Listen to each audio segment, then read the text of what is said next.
Vamos a partir el conteo de nuevo, ¿no? Porque me quedaron 6 minutos para la reserva. Sí, sí, no, pero sirve de guía. Ahí sí. Bueno, la segunda charla es la otra herramienta, ¿no? Porque el parto prematuro, por definición, el parto prematuro tiene dos grandes entidades.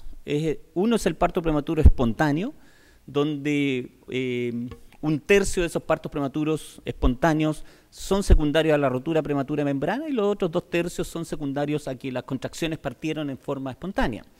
Pero hay otro grupo de parto prematuro que más o menos representa 1/3 también del total de los partos prematuros, que es el grupo iatrogénico, que fue lo que les hablé en la presentación anterior, que son los que obedecen a preeclampsia, restricción de crecimiento fetal, desprendimiento prematuro de placenta o que haya una indicación médica de interrupción del embarazo. Entonces, eso se conoce como iatrogénicos, que más o menos dan cuenta de 1/3 del total de partos prematuros. Así que esta charla, la segunda, tiene que ver con un bloque importantísimo de los partos prematuros, que son el 2/3 del total de los partos prematuros, que son los llamados espontáneos. Y eso, hoy día, el cribado de eso, o la base del cribado o de evaluación del riesgo en nuestras pacientes, desde el punto de vista de tener un parto prematuro espontáneo, está centrado en la longitud cervical, en la evaluación ecográfica de la longitud cervical como la principal herramienta que es capaz de predecir este parto prematuro espontáneo. Entonces, esto es lo que les decía hace un rato, el concepto de parto prematuro. Primero que nada, también esta diapositiva adiciona otro concepto, que es que hoy día el cribado de parto prematuro está concentrado en aquellas pacientes que nacen bajo las 34 semanas de gestación, no en aquellas que nacen entre 34 y 37, sino que básicamente en un subgrupo de los partos prematuros, que son aquellos que producen la mayor morbimortalidad y que se concentran bajo las 34 semanas de gestación. Entonces, ese es el primer concepto. Nuestro pronóstico, nuestro grupo pronóstico es aquel parto prematuro que se produce bajo las 34 semanas y que su origen es espontáneo, no es aquella que va a desarrollar preeclampsia o que tiene una causa médica de interrupción de su prematurez, sino que su génesis es espontánea. Entonces, eso es los dos conceptos, la división del parto prematuro en dos grandes grupos y que el foco de este cribado está puesto en aquellas que nacen bajo las 34 semanas de gestación. Para este parto prematuro, hoy día hay evidencias claras de qué hacer cuando tenemos a la mujer con contracciones y que decidimos hospitalizarla con el diagnóstico de amenaza de parto prematuro.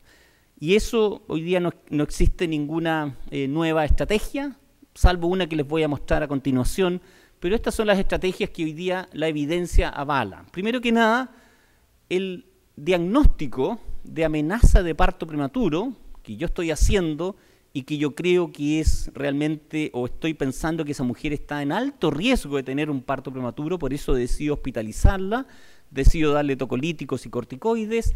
Esa forma de hacer el diagnóstico en base a las contracciones y las modificaciones cervicales no es una buena herramienta, porque solamente el 15% de ese grupo de mujeres que yo hospitalizo realmente va a tener un parto dentro de los próximos 7 días. O sea, hay un 85% de falsos positivos cuando hago este test diagnóstico de riesgo de tener un parto prematuro. Así que eso es un foco importante donde hay que hacer un esfuerzo para definir dentro de la gran masa de mujeres con amenaza de parto prematuro que se hospitalizan, cuáles realmente están en riesgo de tener un parto prematuro dentro de los próximos 7 días y cuáles están en muy bajo riesgo de tener un parto prematuro dentro de los próximos 7 días y así definir las estrategias en forma distinta y específica para cada grupo de pacientes. El segundo punto es que la tocolisis, siendo una buena herramienta para prolongar el embarazo, lo prolonga en forma efectiva y significativa en al menos 48 horas y hasta 7 días, no es una herramienta que va a mejorar la morbimortalidad perinatal. solamente lo que hace es prolongar la gestación en 48 horas al menos. Pero la única herramienta que sí mejora morbimortalidad son los corticoides. Por lo tanto, los corticoides deben darse a todos los fetos y a todas las pacientes, en este caso, que tienen amenaza de parto prematuro y que han sido catalogadas verdaderamente como aquella mujer que tiene riesgo de tener un parto prematuro. Porque obviamente los corticoides, como los tocolíticos, tienen riesgos, no son inocuos. Y el dar corticoides en exceso a mujeres que no lo requieren no es menor. O dar tocolíticos a mujeres que no lo requieren puede producir morbilidad e incluso mortalidad cuando no están bien indicados. Y por eso un esfuerzo que hay que hacer es tratar de definir qué grupo de mujeres que se hospitalizan por este diagnóstico realmente requieren ser hospitalizadas, requieren usar tocolíticos y requieren usar corticoides. Y especialmente con esta otra nueva herramienta que acaba de aparecer recientemente, que es la neuroprotección que produce el sulfato de magnesio. Hay evidencia suficiente, estudios multicéntricos y de metaanálisis que avalan que a toda mujer que está con amenaza de parto prematuro, o sea, con un parto inminente, dentro de las próximas 24 horas, debiesen usar sulfato de magnesio para hacer neuroprotección fetal, no para hacer tocolisis. Aquí no es la idea de hacer tocolisis con el sulfato de magnesio, sino de que proteger el cerebro de ese feto para evitar la parálisis cerebral. Reduce parálisis cerebral en alrededor de un 30% en el grupo que usó sulfato magnesio versus el que usó placebo. Así que junto con los corticoides, hoy día debiésemos también introducir dentro de nuestras estrategias de manejo de la amenaza de parto prematuro el uso del sulfato magnesio, en dosis similares a las dosis que se utilizan para preeclampsia, 4 gramos de carga, 2 gramos por hora. Pero esta estrategia también pareciera o pasa a ser hoy día tan relevante como la estrategia de usar corticoides.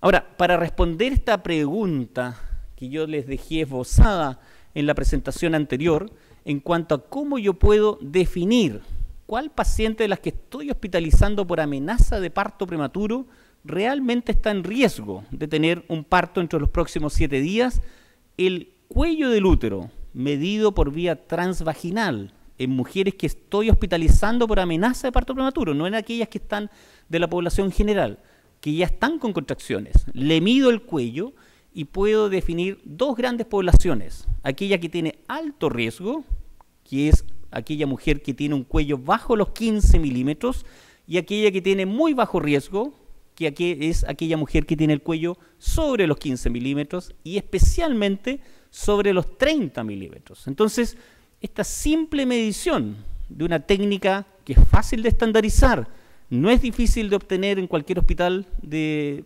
los países que tienen una mínima ecógrafa con un transvaginal, puedo definir a 2 poblaciones. Una que obviamente le tengo que dar corticoides y tocolíticos porque está en alto riesgo de tener un parto prematuro, y a otra que obviamente tengo que solamente hacer un seguimiento y evitar, en la medida de lo posible, usar corticoides y tocolíticos. Y esto lo demostró este británico de origen serbio, Alfirevic, que él hizo un pequeño trabajo, pero muy significativo, que fue justamente ver qué pasaba cuando esta información de conocer la longitud cervical al momento del ingreso de las pacientes con amenaza de parto prematuro, el grupo que lo conoce toma conductas distintas al grupo que no hizo esta medición, y dividió a este pequeño grupo de 43 pacientes con amenaza de parto prematuro en un grupo de 21 pacientes donde se le hizo la medición de la longitud cervical, y a las pacientes que tenían el cuello bajo 15 milímetros solamente se les dio corticoides y tocolíticos, versus el otro grupo de 20 pacientes donde se hizo el manejo habitual. Todas las mujeres que entraban por amenaza de parto prematuro se les colocaba corticoides y tocolíticos. ¿Y qué demostró? Primero que nada, que los resultados perinatales en ambos grupos eran similares, pero había una diferencia significativa en el uso de tocolíticos y corticoides. Bajaba de prácticamente 100% en el grupo de manejo habitual a solamente un 14% en el grupo, o sea, de uso de corticoides, y de un 30% del uso de tocolíticos en aquel grupo en el que se conocía la longitud cervical y solamente se usaban estas medidas cuando el cuello estaba corto, bajo 15 milímetros, y resultados perinatales similares. Así que es útil saber esta información porque reduce el uso inadecuado, el uso innecesario de tocolíticos y corticoides en mujeres que tienen el cuello largo y que no van a tener un parto dentro de los próximos 7 días. ¿Qué pasa ahora con la prevención secundaria? ¿Cuál papel puede jugar ahora el cervix o la longitud cervical en prevención secundaria, que es en aquel grupo de mujeres asintomáticas, sin contracciones uterinas, con o sin historia previa de parto prematuro? Aquí, obviamente, que la principal herramienta es la medición de la longitud cervical, pero lo importante es la medición de la longitud cervical que requiere estándares. Hay que, obviamente, entrenarse en hacer esta medición, tiene ciertas reglas donde hay que reconocer ciertos parámetros como el orificio cervical interno externo, la mucosa endocervical, la magnificación, no comprimir el cervix, estar con la vejiga vacía, etcétera. Son varias reglas que son simples de seguir y que finalmente uno puede hacer una buena evaluación de la longitud cervical a través de la imagen transvaginal. Ahora, ¿qué ha demostrado la longitud cervical? Que básicamente cuando yo combino historia clínica, que son estos factores clínicos que aparecen allí, que son los factores de riesgo de tener un parto prematuro espontáneo con la longitud cervical, puedo tener sensibilidades cercanas al 60%, 57% con una tasa de falsos positivos de un 5% para predecir partos prematuros importantes, o sea, aquellos que se producen bajo las 34 semanas de gestación, en este caso bajo las 32, bajo 34 son alrededor de un 45 a 50% de la sensibilidad. Entonces, la combinación de historia clínica y longitud cervical me lleva a una sensibilidad de alrededor de un 50% con un 5% de falsos positivos cuando se hace a las 22 semanas de gestación esta medición de la longitud cervical. Importante recalcar en este concepto del cuello del útero es que el cuello del útero no es una enfermedad, no significa que el cuello corto, esa mujer está teniendo una enfermedad, no, es un marcador, es un factor de riesgo y ese concepto es fundamental porque si uno revisa qué pasa con las mujeres que tenían cuellos cortos, bajo 15 milímetros a las 22 semanas y eran asintomáticas, solamente el 30% de ellas tiene un parto bajo las 34 semanas de gestación. El 70% de las mujeres que tenían el cuello bajo 15 milímetros tuvieron un parto después de las 34 semanas de gestación. La sensibilidad es buena, pero no significa que yo deba tomar alguna actitud particularmente especial con una mujer que tiene el cuello corto. Lo único que tengo que hacer es adicionarle algo para que evite que tenga un parto prematuro, pero no significa que tenga que usar corticoides, hospitalizar o hacer alguna otra medida que no sea más allá de la preventiva. No hay que tratar los cuellos cortos, solamente hacer prevención. Nosotros en nuestro hospital hicimos una evaluación de esto mismo y obtuvimos cosas parecidas. Adicionamos sí el Doppler. Creemos que el Doppler de arterias uterinas, cuando se adiciona a las 22 semanas, no solamente es un buen predictor de partos con preeclampsia, sino que también es un predictor de partos prematuros espontáneos y que la sensibilidad nuestra para predecir partos prematuros bajo las 34 semanas, combinando historia clínica, la longitud cervical y el Doppler de arterias uterinas está alrededor del 43-45% con una tasa de falsos positivos de un 10%. O sea, cambian. Hay ciertas diferencias entre los modelos que uno pueda usar en Inglaterra o los modelos que uno pueda usar localmente, en Chile o en Perú. Deben haber diferencias porque las etnias son diferentes y la longitud cervical y la historia clínica se van a comportar en forma distinta dependiendo de las etnias. Por lo tanto, hay que generar modelos locales para hacer predicciones de preeclampsia o predicciones de parto prematuro.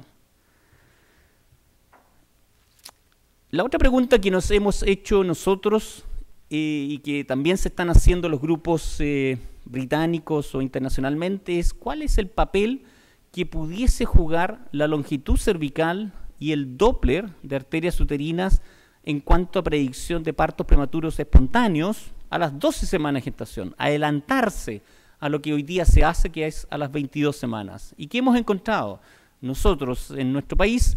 Es que la longitud cervical ni el Doppler no son marcadores útiles de predicción de parto prematuro a las 12 semanas, a diferencia de lo que pasa a las 22 semanas, que son excelentes o buenos marcadores de parto prematuro. Pero sí, obviamente, la historia previa de parto prematuro es un buen marcador y paradójicamente en nuestras pacientes hemos encontrado que aquellas que tuvieron parto prematuro espontáneo tuvieron una tendencia de tener la translucidez nucal, ¿sí? Este marcador de aneuploidía elevado, la translucidez nucal, comparada con aquellas que no tuvieron parto prematuro. Todas estas son mujeres sin alteraciones cromosómicas. Entonces, pareciera que la translucidez nucal pudiese también jugar algún papel menor, obviamente, pero algún papel en cuanto a predicción de parto prematuro espontáneo, no solamente en cuanto a predicción de aneuploidía. Y allí las sensibilidades no son buenas para predicción de parto prematuro espontáneo combinando historia clínica y translucidez nucal. No llega más allá del 20-23%, una sensibilidad bastante pobre. Por lo tanto, hoy día no hay buenas herramientas. En nuestro país, por lo menos, debe decir que 11-14 semanas es un momento útil para predicción de parto prematuro espontáneo. Creemos que no. Creemos que el mejor momento sigue siendo 22 semanas con sensibilidades cercanas al 50%, a diferencia de lo que pasa a las 12 semanas, donde la sensibilidad es bastante baja, solamente un 20%, 23%. Pero el grupo del King's College han publicado recientemente esta publicación del año pasado, donde ellos hicieron la medición de la longitud cervical a las 12 semanas en la población británica, y encontraron que cuando el cervix estaba por debajo del percentil 5, el valor predictivo positivo para parto prematuro en ese grupo era alrededor de un 37%, y por lo tanto ellos piensan todavía, a diferencia nuestra, que la longitud cervical sí pareciera jugar algún papel en cuanto a predicción de parto prematuro a las 12 semanas. Veremos qué pasa con las futuras publicaciones de este grupo en cuanto a la eventual utilidad que pudiese tener la longitud cervical a las 12 semanas.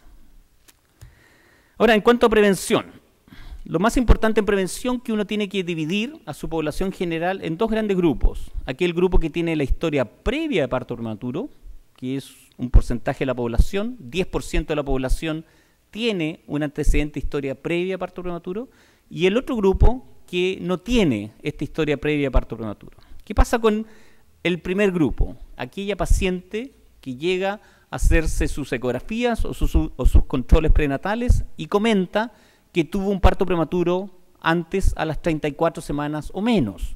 Esa mujer hoy día, la evidencia científica dice que hay que darle progesterona, porque esa progesterona reduce el riesgo de un nuevo parto prematuro en al menos un 50%. Y eso no cabe hoy día ninguna discusión. Lo dicen los norteamericanos, lo dicen los europeos, y es la evidencia que hoy día está avalada por la evidencia científica, avalada por las opiniones de expertos y avalada por las guías que hoy día existen tanto en Estados Unidos como en Europa, que toda mujer con antecedentes de parto prematuro, previo, bajo las 34 semanas de gestación, debe recibir progesterona desde las 14 semanas en adelante, por vía vaginal, por vía intramuscular, como gel, como óvulo, como ustedes quieran, pero debe recibir progesterona entre las 14 semanas y las 37 semanas para evitar que tenga un nuevo parto prematuro. Y eso reduce en al menos un 50% el riesgo de un nuevo parto prematuro. ¿Qué pasa con el cerclaje en este mismo grupo de pacientes? Bueno, hoy día también existe buena evidencia, un par de metaanálisis, estudios randomizados, que muestran que el cerclaje adicionado a la progesterona en aquellas mujeres que tienen una evaluación de la longitud cervical que se va acortando desde las 16 semanas en adelante, y cuando el cuello pasa un punto de corte que se ha puesto, que es 25 milímetros, o sea, se acorta menos de 25 milímetros, esas mujeres debiesen también, junto con la progesterona que estaba usando desde las 14 semanas, adicionársele un cerclaje. O sea, partimos con progesterona, hacemos ecografía desde las 16 semanas, si el cuello se acorta bajo 25 milímetros, cerclaje. Esa es la propuesta más moderna o contemporánea en cuanto al manejo de pacientes con historia previa de parto prematuro cuando especialmente esos partos prematuros se han producido bajo las 34 semanas de gestación.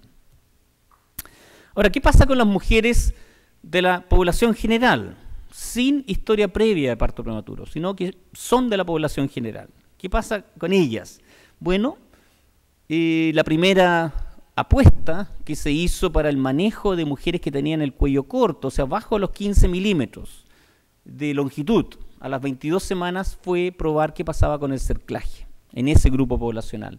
Y a diferencia de la utilidad que tiene en mujeres con historia previa de parto prematuro, en mujeres sin historia previa de parto prematuro, el cerclaje no tiene utilidad en aquellas mujeres que tienen un cuello bajo 15 milímetros. Aquí no sirve, a diferencia del otro grupo.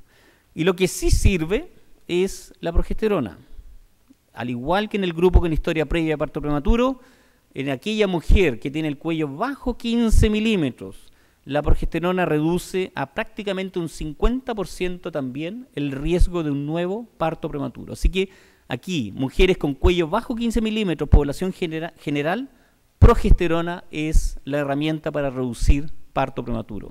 Y eso ha sido corroborado recientemente por otro estudio. El estudio anterior que les mostré era el estudio del King's College, donde nosotros participamos en esa publicación y en la randomización de pacientes, que es un estudio basado en Europa, básicamente.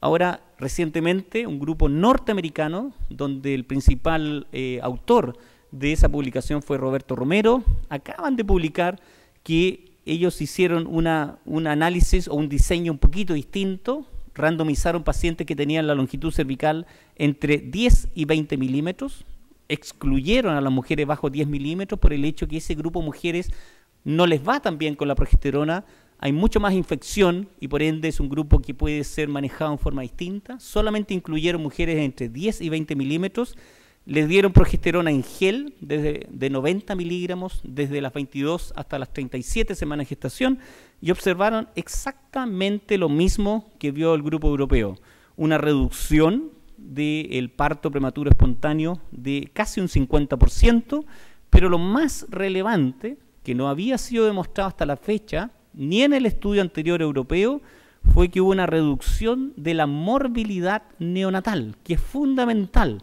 para avalar este tipo de prevenciones. La reducción de la morbilidad neonatal, especialmente el síndrome de distrés respiratorio, en un 60% en aquellas mujeres que usaron progesterona versus las que usaron placebo. Así que hay dos estudios grandes, hay un metaanálisis que está pronto a salir, que muestran que la progesterona en cuellos cortos, ya sea bajo 20 o bajo 15, es útil y hay que darla en población general.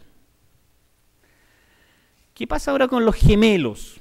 El otro grupo de riesgo de embarazos con parto prematuro espontáneo. El gemelo per se es un grupo de riesgo.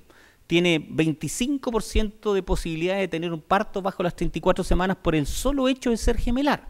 Que en el embarazo único ese riesgo es de un 5%. En el embarazo gemelar es de un 25%. Si a eso le adicionamos que ese paciente con gemelo tiene un cuello corto, el riesgo es aún mayor. Y cuello corto en embarazo gemelar es más o menos alrededor de los 30 milímetros. Un cuello corto bajo 30 milímetros, la sensibilidad de eso es de un 50-60% para predecir partos prematuros espontáneos en embarazo gemelar. Pero, a pesar de esa maravilla que significa saber que el gemelo es un grupo de riesgo por sí solo y que cuellos cortos bajo 30 milímetros aumentan aún más el riesgo, las estrategias de prevención hasta la fecha no han sido útiles. Acá hay un estudio donde se usó progesterona intramuscular y no demostró ninguna diferencia significativa versus el grupo que usó placebo en cuanto a reducción de parto prematuro. Y recientemente en un estudio publicado en la Ultrasound Obstetric and Gynecology de este año, el 2011, un grupo alemán, exactamente lo mismo. No hubo diferencias en ahora gemelos con cuello corto, o sea, el cuello bajo los 30 milímetros, gemelar, uso de progesterona tampoco demostró utilidad y por ende la progesterona, ya sea en gemelos por sí solo o en gemelos con cuello corto, no es útil. Así que a pesar de que sabemos que el gemelar es un grupo de riesgo, la estrategia que sirve para embarazo único, en embarazo gemelar no sirve. Y por ende hay otras estrategias que se están probando y entre esas está esta, que es el uso del pesario vaginal, un pesario hecho específicamente para la mujer embarazada que hace que el Doctor cuello... Parra, 2 minutos para que tengas... ¿Qué? 2 minutos de... ¿Qué ando? Dice 5 ahí. Para las Para que preguntas, quede para discusión, preguntas. ya, perdón. Sí, sí. No, sí, esta es la última positiva. Entonces la última alternativa es para hacer el uso del pesario, para justamente probar si a diferencia de la progesterona, el pesario colocado en mujeres con cuello corto, o sea, embarazos gemelares, por sí solo o con cuello corto, pueda eventualmente ser útil para hacer prevención de parto prematuro. Así que esta es la última diapositiva que resume un poco lo que le he dicho. Para mujeres con factores de riesgo, o sea, con historia previa de parto prematuro, aquí lo más importante es que la progesterona es útil y que el cerclaje, cuando el cuello está bajo 25 milímetros, en el seguimiento de las 16 semanas en adelante también puede ser útil. La población general, cervix bajo 15 o bajo 20 milímetros, progesterona es la forma de hacer prevención. Y en la prevención terciaria, o sea, mujeres con contracciones, le mido el cuello, si el cuello mide menos de 15 milímetros, esa mujer, por cierto, tiene que usar tocolisis, corticoides, sulfato de magnesio e incluso hacerle amniocentesis para buscar infección y eventualmente usar antibiótico en la eventualidad que haya solamente una infección intraamniótica sin corioamnionitis. Entonces, eso es, yo diría, el resumen de esta charla. Así que muchas gracias nuevamente por vuestra presencia y audiencia.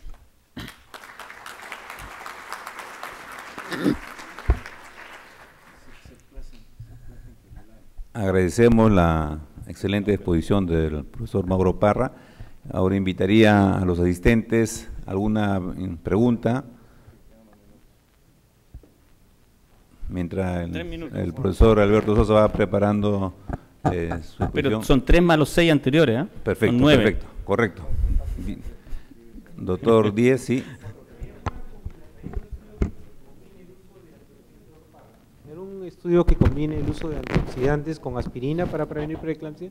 ¿O levoarginina con aspirina? ¿O porque todos son aislados aparentemente, sí, como si fueran dos? No, o sea, no hay... Estudios combinados es mucho más difícil que los estudios únicos, pero no hay ningún estudio que haya combinado arginina con aspirina o aspirina con antioxidante. Este estudio, particularmente el de mexicano, ellos combinaron antioxidante con arginina, por el hecho que, lógicamente, desde el punto de vista fisiopatológico, tiene una lógica y eso parece razonable, usar la combinación. Lo que pasa es que las vitaminas antioxidantes por sí solas, en el estudio mexicano, en prevención de preeclampsia no funcionaron desde el punto de vista aislada, pero combinada con arginina sí funcionaron. Y la apuesta es pensar qué pasa con la arginina sola, porque ese estudio no mostró qué pasaba con arginina sola, ellos no lo hicieron. Ellos usaron arginina con vitaminas, pero no arginina sola. Entonces, el punto que queda pendiente es saber si la arginina funciona sola o funciona con vitaminas. Y eso es algo que todavía no está claro, ¿ya? Y por eso que ese estudio, desde el punto de vista de la arginina, requiere aún más evidencia para poder solidificar ese concepto, que la arginina o la suplementación con arginina pudiese ser útil en prevención de preeclampsia.